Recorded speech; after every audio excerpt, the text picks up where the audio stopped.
Mind vault audio book की इस शाम में आपका स्वागत है। हल्की सी बारिश हो रही है और खिड़की के पास बैठकर चाय पीते हुए अचानक ख्याल आया कि हम मर्द भी कितने अजीब होते हैं ना।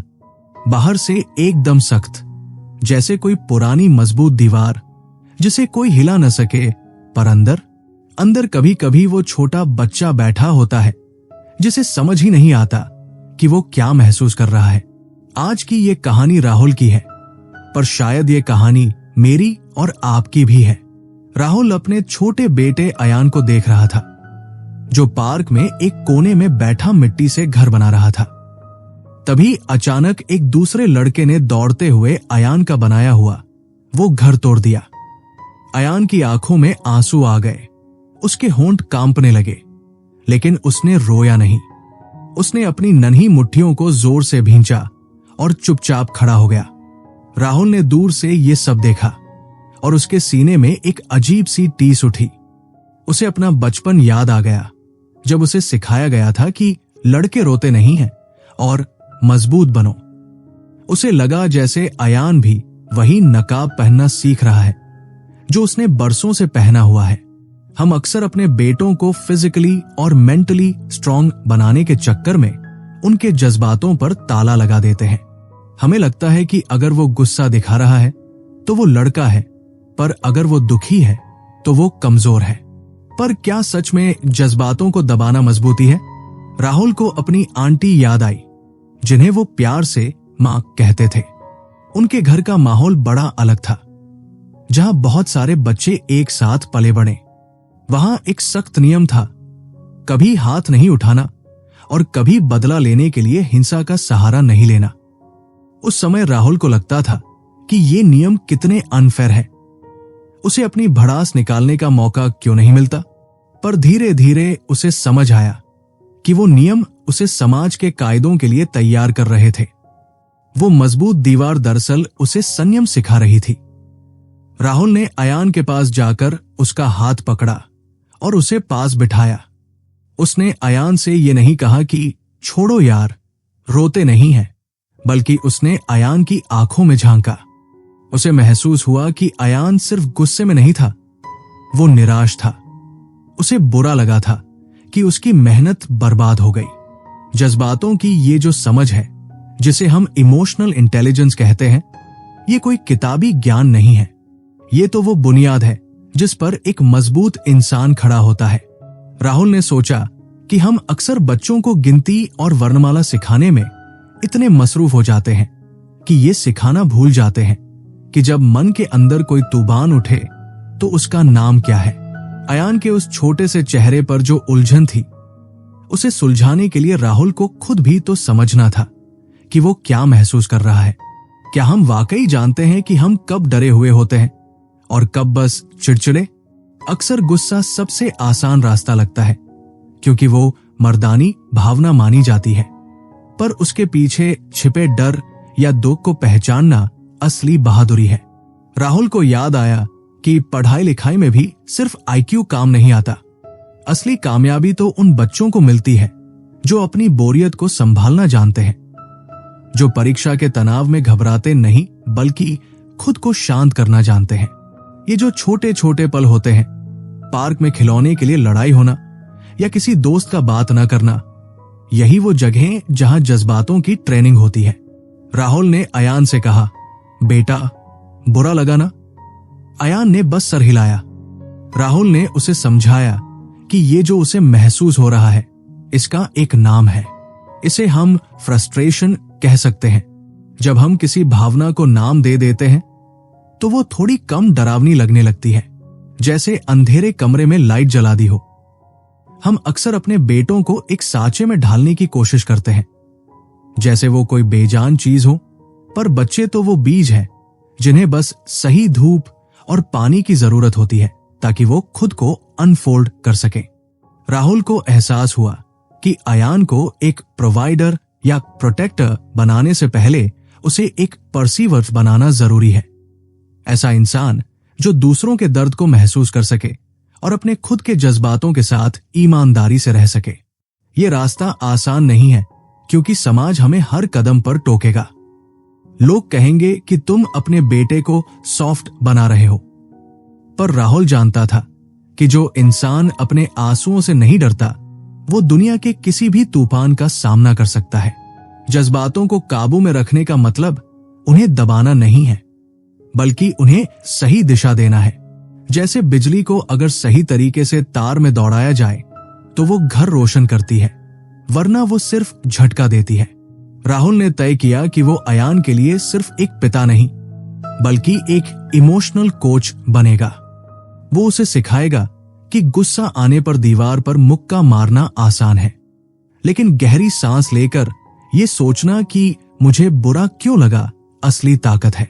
हम अक्सर मील के पत्थरों या माइलस्टोन्स की बात करते हैं। बच्चा कब चला, कब बोला, कब स्कूल गया, पर क्या हम कभी उन भावनात्मक मील के पत्थरों का हिसाब रखते हैं? क्या हमें पता है कि हमारा बेटा कब दूसरों के लिए हमदर्दी महसूस करना सीख रहा है? राहुल ने गौर किया कि अयान के विकास में उसका अपना स्वभाव भी एक बड़ा रोल निभाता है। कुछ बच्चे इजी होते हैं, जो हर माहौल में ढल जाते हैं, और कुछ फाइस्टी या थोड़े आक्रामक, जिनकी भावनाएं बहुत तीव्र होती है। अयान थोड़ा स्लो टू वार्म अप था। उसे नई जगहों और लोगों के साथ तालमेल बिठाने में वक्त लगता था। राहुल ने समझा कि वो अयान पर जबरदस्ती अपनी उम्मीदें नहीं थोप सकता। उसे अयान की रफ्तार का सम्मान करना होगा। ये बिल्कुल वैसा ही है जैसे हर पौधा अलग वक्त पर खिलता है।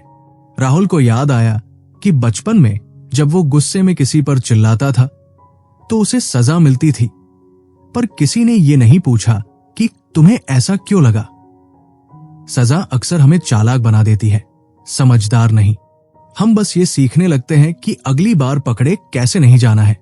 लेकिन अगर हमें अपनी भावनाओं को समझना सिखाया जाए तो हम खुद ही अपनी लगाम हाथ में ले लेते हैं। राहुल ने खिड़की के बाहर देखा। बारिश अब थम चुकी थी। उसने सोचा कि जज्बातों की ये समझ अयान को न सिर्फ एक अच्छा इंसान बनाएगी, बल्कि उसे पढ़ाई में और आगे चलकर उसकी नौकरी और रिश्तों में भी सबसे आगे रखेगी। क्योंकि जो इंसान खुद को जानता है, उसे दुनिया की कोई भी मुश्किल हिला नहीं सकती। नो दाई सेल्फ, खुद को जानो। ये सदियों पुरानी बात आज भी कितनी सच है। राहुल ने अयान को अपनी गोद में उठाया और उसे घर की तरफ ले जाने लगा। उसे पता था कि आज एक छोटी सी शुरुआत हुई है। जज्बातों की ये जो वर्णमाला है, इसे सीखने में वक्त लगेगा। कभी अयान गिरेगा, कभी वो गुस्सा करेगा, कभी वो रोएगा, पर राहुल वहां खड़ा होगा, उसे ये बताने के लिए कि ये सब नॉर्मल है। मजबूत होने का मतलब पत्थर होना नहीं है। असली मजबूती तो उस दरिया की तरह होने में है, जो हर रुकावट के बीच से अपना रास्ता बना लेता है, बिना अपनी पहचान खोए। माइंड वॉल्ट ऑडियो बुक के इस सफर में अभी बहुत कुछ बाकी है, क्योंकि जज्बातों की ये परतें जितनी गहरी है, उतनी ही खूबसूरत भी। राहुल के मन में एक नया यकीन जाग रहा था कि उसका बेटा एक ऐसा मर्द बनेगा जो न सिर्फ बाहर से मजबूत होगा, बल्कि जिसका दिल भी उतना ही साफ और समझदार होगा। राहुल ने महसूस किया कि अयान को बड़ा करते हुए उसे खुद के बचपन के उन कमरों को भी फिर से खोलना होगा, जहां उसने अपनी भावनाओं को सालों से बंद कर रखा था। अक्सर हम सोचते हैं कि एक 3 या 4 साल के बच्चे को सेल्फ रेगुलेशन या भावनाओं पर काबू पाना कैसे सिखाया जा सकता है, जो अभी ठीक से अपने जूते के फीते भी नहीं बांध सकता। पर सच तो यह है कि ये बीज इसी उम्र में बोए जाते हैं। राहुल को समझ आया कि अगर वो आज अयान को खिलौना टूटने पर चीजें फेंकने के बजाय गहरी सांस लेना सिखाता है, तो यही छोटी सी आदत आगे चलकर उसे किशोरावस्था में गुस्से में दीवार पर मुक्का मारने या खुद को चोट पहुंचाने से बचाएगी। एक शाम जब अयान अपने ब्लॉक से मीनार बना रहा था और वो बार बार गिर रही थी, राहुल ने देखा कि अयान का चेहरा लाल हो रहा था। वो बस उसे लात मारने ही वाला था कि राहुल ने उसे रोका। उसने अयान से कहा, अयान रुको, जरा देखो तुम्हारे पेट में कैसा महसूस हो रहा है, क्या वहां थोड़ी हलचल हो रही है? अयान ने हैरानी से अपनी आंखों के आंसू पोंछे और सर हिलाया। राहुल उसे बेली बड़ी ब्रीदिंग सिखाने लगा। उसने अयान के पेट पर उसका पसंदीदा छोटा खिलौना रखा और कहा, देखो, जैसे तुम सांस लोगे ये खिलौना ऊपर जाएगा और जब छोड़ोगे तो नीचे। 5-7 बार ऐसा करने के बाद अयान का शरीर ढीला पड़ गया और उसका गुस्सा जैसे हवा हो गया। राहुल ने महसूस किया कि भावनाओं को पहचानना एक जादुई शक्ति की तरह है। हम अक्सर बच्चों को सिर्फ गुस्सा, खुशी या दुख जैसे बुनियादी शब्द सिखाते हैं, पर जज्बातों की दुनिया इससे कहीं बड़ी है। उसने अयान को नए शब्द सिखाना शुरू किया, जैसे हैरानी, चिड़चिड़ाहट और निराशा। जब हम किसी डर को नाम दे देते हैं तो वो छोटा लगने लगता है। एक दिन राहुल ने अयान के साथ एक खेल खेला जिसे वो सुपर हीरो पोज कहता था। उसने अयान से कहा कि वो अपने दोनों पैर फैलाकर और हाथ कमर पर रखकर खड़ा हो जाए, बिल्कुल सुपरमैन की तरह। इस मुद्रा में खड़े होने से अयान का आत्मविश्वास बढ़ने लगा।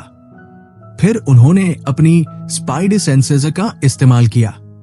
राहुल ने पूछा, अयान, अभी तुम्हें क्या क्या सुनाई दे रहा है? कौन सी खुशबू आ रही है? इस छोटे से अभ्यास ने अयान को अपनी घबराहट से बाहर निकालकर वर्तमान पल में ला खड़ा किया।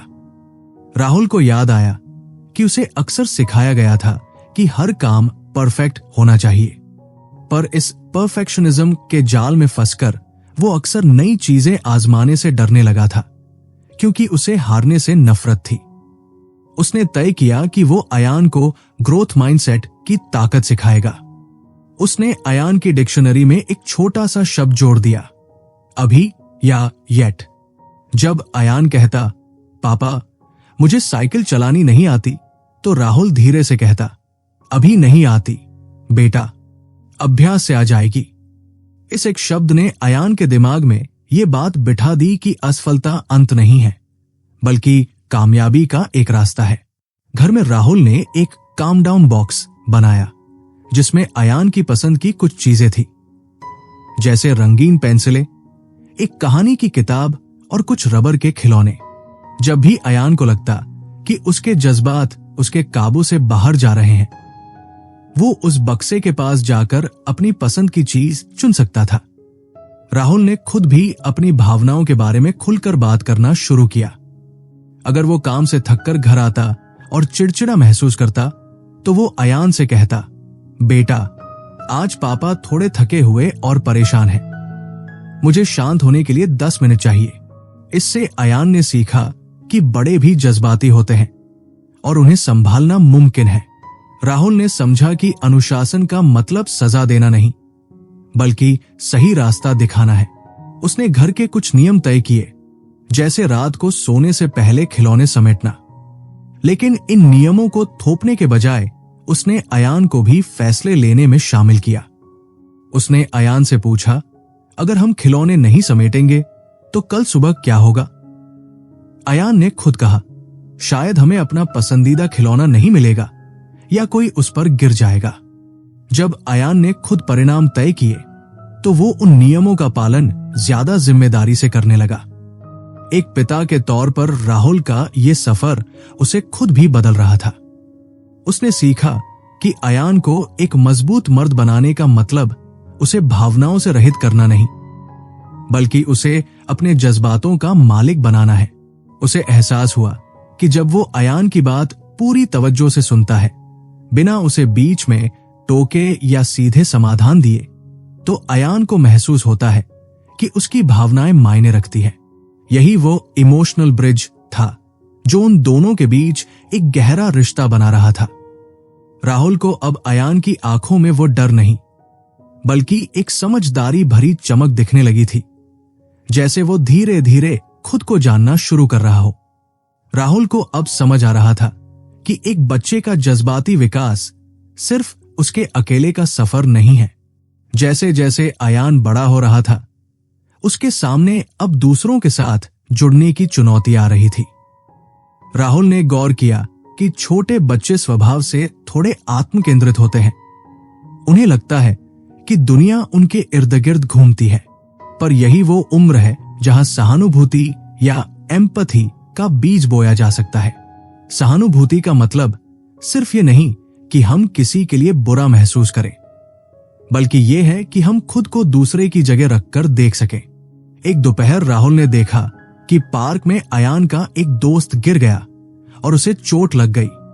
अयान पहले तो थोड़ा ठिठका, फिर उसने अपने दोस्त को अपना पसंदीदा रुमाल पकड़ा दिया। राहुल के चेहरे पर मुस्कान आ गई। उसने अयान को पास बुलाकर कहा, बेटा, तुमने बहुत अच्छा काम किया। तुम्हें समझ आया न कि उसे कैसा लग रहा होगा। बच्चों को यह सिखाना बहुत जरूरी है कि दुनिया में उनकी जरूरतों के अलावा दूसरों की भावनाएं भी उतनी ही मायने रखती है। राहुल ने अयान के साथ मोरल डिलेमास पर बात करना शुरू किया, जैसे अगर कोई दोस्त उदास है तो हमें क्या करना चाहिए। राहुल ने एक्टिव लिसनिंग या सक्रियता से सुनने की कला पर भी ध्यान दिया। हम अक्सर बच्चों को चुप रहने की नसीहत देते हैं, पर उन्हें सुनना नहीं सिखाते। उसने अयान को सिखाया कि जब कोई बात कर रहा हो तो उसकी आंखों में देखना और बीच में न टोकना कितना जरूरी है। उसने एक मजेदार तकनीक आजमाई, द टॉकिंग स्टिक। घर में जिसके हाथ में वो लकड़ी होती, सिर्फ वही बोल सकता था। इससे अयान ने सब्र करना और दूसरों के शब्दों के पीछे छिपे जज्बात को पहचानना सीखा। अयान अब स्कूल जाने लगा था, जहां दोस्ती के नियम थोड़े और पेचीदा हो गए थे। राहुल जानता था कि स्कूल में अक्सर पॉपुलर होने की होड़ लगी रहती है। उसने अयान को समझाया कि असली लोकप्रियता दूसरों को दबाने में नहीं, बल्कि सबके साथ मिलकर चलने में है। उन्होंने घर पर रोल प्ले करना शुरू किया। दोस्त कैसे बनाते हैं, अपनी बारी का इंतजार कैसे करते हैं, और अगर कोई बात पसंद ना आए तो शांति से उसे कैसे सुलझाते हैं। राहुल ने अयान को असर्टिव कम्युनिकेशन के बारे में भी बताया। उसने सिखाया कि अपनी बात को साफ, संक्षेप में और तमीज से कहना ही असली ताकत है। उसने अयान को समझाया कि नहीं कहना कोई बुरी बात नहीं है, अगर वो सम्मान के साथ कहा जाए। राहुल ने गौर किया कि अयान अब न सिर्फ अपनी बातें बेहतर तरीके से रख रहा था, बल्कि दूसरों की शारीरिक भाषा या बॉडी लैंग्वेज को भी समझने लगा था। जैसे किसी का हाथ बांधकर खड़ा होना उसके गुस्से या बचाव की निशानी हो सकता है। सबसे खूबसूरत बदलाव तब आया जब राहुल ने घर में ग्रैटिट्यूड यानी कृतज्ञता की आदत डाली। उन्होंने एक ग्रैटिट्यूड जार बनाया, जिसमें हर रात वे एक कागज पर लिखकर डालते कि आज वे किस बात के लिए शुक्रगुजार हैं। छोटे छोटे कामों के लिए धन्यवाद कहना अयान की फितरत बनने लगा था। राहुल को यकीन हो गया था कि जो बच्चा दूसरों की कद्र करना सीख जाता है, वो न सिर्फ एक अच्छा दोस्त बनता है, बल्कि समाज के लिए एक मजबूत पुल का काम करता है। अब अयान सिर्फ एक लड़का नहीं रह गया था, वो एक ऐसा इंसान बन रहा था जिसके पास जज्बातों को समझने और दूसरों से गहरा रिश्ता बनाने का हुनर था। राहुल अब अपने सफर के उस मुकाम पर था जहां उसे समझ आया कि अयान को बदलना है तो पहले खुद को बदलना होगा।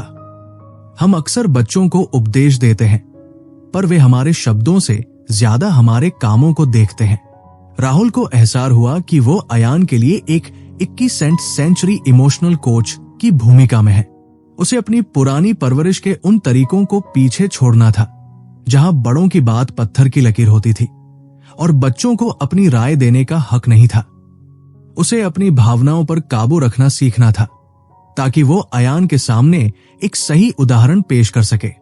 एक शाम जब अयान ने घर का एक जरूरी नियम तोड़ा, तो राहुल को बहुत गुस्सा आया। पुराने समय में शायद वो उसे तुरंत सजा दे देता, पर अब उसने अनुशासन को एक नए नजरिए से देखा। उसने समझा कि अनुशासन का असली मकसद सजा देना नहीं, बल्कि बच्चे को खुद पर नियंत्रण करना सिखाना है। उसने तय किया कि वो शारीरिक दंड या फिजिकल डिसिप्लिन का रास्ता कभी नहीं अपनाएगा, क्योंकि रिसर्च बताती है कि इससे बच्चे के दिमाग पर बुरा असर पड़ता है और उनमें घबराहट बढ़ती है। राहुल ने सोचा कि डराकर बात मनवाना तो आसान है, पर प्यार और सम्मान से बच्चे का दिल जीतना ही असली समझदारी है। राहुल ने घर में नियमों को लेकर एक नया तरीका अपनाया। उसने अयान के साथ बैठकर घर के सेफ्टी और वैल्यू बेस्ड नियम तय किए। उसने अयान को समझाया कि नियम क्यों जरूरी है और अगर वे टूटते हैं तो उनके लॉजिकल कॉन्सिक्वेंसेस क्या होंगे। जैसे अगर अयान अपने खिलौने नहीं समेटता तो अगले दिन उसे उन खिलौनों से खेलने नहीं दिया जाएगा। राहुल ने देखा कि जब परिणाम पहले से तय होते हैं और गुस्से में नहीं लिए जाते तो बच्चा उन्हें ज्यादा आसानी से स्वीकार करता है। उसने पॉजिटिव रीइंफोर्समेंट का सहारा लिया और जब भी अयान कुछ अच्छा करता राहुल उसकी तारीफ करना नहीं भूलता। कभी कभी जब अयान बहुत ज्यादा जिद्दी हो जाता तो राहुल टाइम आउट के बजाय टाइम इन का इस्तेमाल करता। वो अयान को अकेले कमरे में भेजने के बजाय खुद उसके साथ बैठता और उसे शांत होने में मदद करता। वे दोनों साथ मिलकर जज्बातों को समझते, जिससे अयान को महसूस होता कि वो अकेला नहीं है। राहुल ने खुद को ऑथोरिटेटिव पेरेंटिंग स्टाइल में ढालना शुरू किया, जहां नियम तो सख्त थे पर बातचीत के रास्ते हमेशा खुले थे। उसने सीखा कि एक कोच की तरह उसे अयान को सिर्फ निर्देश नहीं देने हैं, बल्कि उसे जीवन के मैच के लिए तैयार करना है। राहुल को अब यह समझ आ रहा था कि एक कोच बनने का रास्ता चुनौतियों से भरा है, क्योंकि बाहर की दुनिया अयान को अभी भी पुराने ढांचों में बांधना चाहती थी।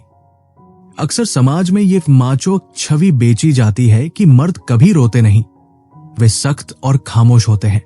राहुल ने महसूस किया कि ये टॉक्सिक मैस्कुलिनिटी न केवल लड़कों के लिए हानिकारक है, बल्कि ये उन्हें अपनी भावनाओं को दबाने पर मजबूर करती है, जो आगे चलकर बहुत बड़े मानसिक संकट का कारण बन सकती है। उसने तय किया कि वो अयान को रंगों, खिलौनों या शौक को जेंडर के तराजू में तौलना नहीं सिखाएगा। उसे पता था कि असली ताकत कमजोरी छिपाने में नहीं, बल्कि अपनी वल्नरेबिलिटी या संवेदनशीलता को स्वीकार करने और जरूरत पड़ने पर मदद मांगने में है। इस रास्ते में राहुल को परिवार के पुराने सदस्यों की ओर से भी कभी कभी उलझन भरे संदेश मिलते थे, जो आज भी पुरानी परंपराओं को सही मानते थे। राहुल ने अयान के लिए एक ढाल बनने का फैसला किया। उसने अयान को समझाया कि मर्द बनने का मतलब भावनाओं को मारना नहीं, बल्कि उन्हें सही तरीके से व्यक्त करना है। उसने देखा कि अयान का स्कूल में भी सामना ऐसी स्थितियों से होता था, जहां सहपाठियों का दबाव या पीयर प्रेशर उसे बदलने की कोशिश करता था। राहुल ने अयान के साथ घंटों बातचीत की, ताकि उनके बीच का जेनरेशन गैप कभी दीवार न बन जाए। उन्होंने साथ मिलकर वीडियो गेम्स खेले और खेलकूद में हिस्सा लिया, जिससे उनके बीच का भरोसा और गहरा हुआ। राहुल ने गौर किया कि आज के दौर में बुलिंग भी एक बड़ी समस्या है, जो न केवल पार्क में बल्कि इंटरनेट के माध्यम से घर तक पहुंच सकती है। उसने अयान को बुलिंग के संकेतों को पहचानना सिखाया, जैसे अचानक व्यवहार में बदलाव, स्कूल जाने से डरना या खुद को अकेला कर लेना। राहुल ने अयान को एलाय बनना सिखाया, यानी वो इंसान जो न केवल खुद को बचाए, बल्कि अगर किसी दूसरे के साथ गलत हो रहा हो तो उसके लिए आवाज भी उठाए। उसे पता चला कि जब दोस्त एक दूसरे के लिए खड़े होते हैं तो बुलिंग की घटनाएं काफी हद तक कम हो जाती है। राहुल ने अयान को ऑनलाइन सेफ्टी के बारे में भी जागरूक किया। उसने अयान को समझाया कि डिजिटल दुनिया में भी जज्बाती समझदारी उतनी ही जरूरी है जितनी असल जिंदगी में। एक पिता के तौर पर राहुल ने अयान के भीतर वो आत्मविश्वास भरने की कोशिश की, जो उसे किसी भी नकारात्मक प्रभाव से बचा सके। वो चाहता था कि अयान अपनी पहचान और अपने मूल्यों को लेकर इतना स्पष्ट रहे कि उसे किसी के सामने झुकना न पड़े। इस सफर में राहुल ने सीखा कि मानसिक स्वास्थ्य, मेंटल हेल्थ भी शारीरिक स्वास्थ्य जितना ही महत्वपूर्ण है, और अगर कभी मुश्किलें बड़ी लगे तो पेशेवर मदद लेने में कोई बुराई नहीं है। राहुल अब अपने इस सफर के आखिरी पड़ाव पर था, जहां उसे एक बहुत बड़ी सच्चाई का एहसास हुआ। उसने बरसों से अयान के लिए खुद को झोंक दिया था, पर वो भूल गया था कि एक खाली कप से दूसरे का गला नहीं भरा जा सकता। पेरेंटिंग का ये काम जितना सुखद है, उतना ही थका देने वाला भी। उसने देखा कि ऑफिस के काम और अयान की फिक्र में वो खुद इतना चिड़चिड़ा हो गया था कि कभी कभी छोटी बातों पर अयान पर चिल्ला देता था। उसे समझ आया कि सेल्फ केयर या अपना ख्याल रखना कोई विलासिता नहीं, बल्कि एक जरूरत है ताकि वो अपने परिवार के लिए एक शांत और खुशहाल पिता बना रह सके। राहुल ने अपने लिए छोटे छोटे बदलाव किए। सुबह जल्दी उठकर थोड़ी देर शांत बैठना, काम के बीच में वॉक पर जाना और कभी कभी बस गहरी सांसें लेना। उसने सीखा कि जब वो खुद अपनी भावनाओं को संभालना सीखेगा, तभी वो अयान के लिए एक सही उदाहरण बन पाएगा। उसने अयान को यह भी महसूस कराया कि उसका प्यार अनकंडीशनल है, यानी वो अयान को उसकी खूबियों या गलतियों के लिए नहीं, बल्कि उसके होने के लिए प्यार करता है। उसने अयान को वादा निभाना, साथ वक्त बिताना और छोटी छोटी बातों में उसकी तारीफ करना अपनी दिनचर्या का हिस्सा बना लिया। आज जब राहुल पीछे मुड़कर देखता है तो उसे एहसास होता है कि अयान अब सिर्फ एक छोटा लड़का नहीं है, बल्कि वो एक ऐसा इंसान बन रहा है जो अपनी भावनाओं का सम्मान करता है और दूसरों के दर्द को समझता है। वो जानता है कि ये सफर कोई दौड़ नहीं, बल्कि एक मैराथन है जो ताउम्र चलता रहेगा। माइंड वॉल्ट ऑडियो बुक की इस शाम में राहुल और अयान की ये कहानी हमें सिखाती है कि लड़कों को मजबूत बनाने का मतलब उन्हें पत्थर बनाना नहीं, बल्कि उन्हें वो साहस देना है कि वे अपनी आंखों के आंसू भी मुस्कुराकर देख सकें। अब अयान जब पार्क में जाता है तो वो न केवल अपने मिट्टी के घर बनाता है, बल्कि दूसरों के घर टूटने पर उन्हें सहारा देना भी जानता है।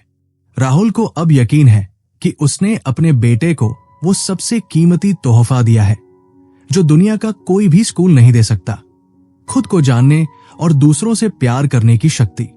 इसी शांति और सुकून के साथ आज की ये कहानी यहां थमती है, इस वादे के साथ कि जज्बातों का ये सफर कभी खत्म नहीं होता। माइंड वॉल्ट ऑडियो बुक के साथ जुड़ने के लिए आपका शुक्रिया। अगली बार फिर मिलेंगे एक नई कहानी और एक नई गहराई के साथ।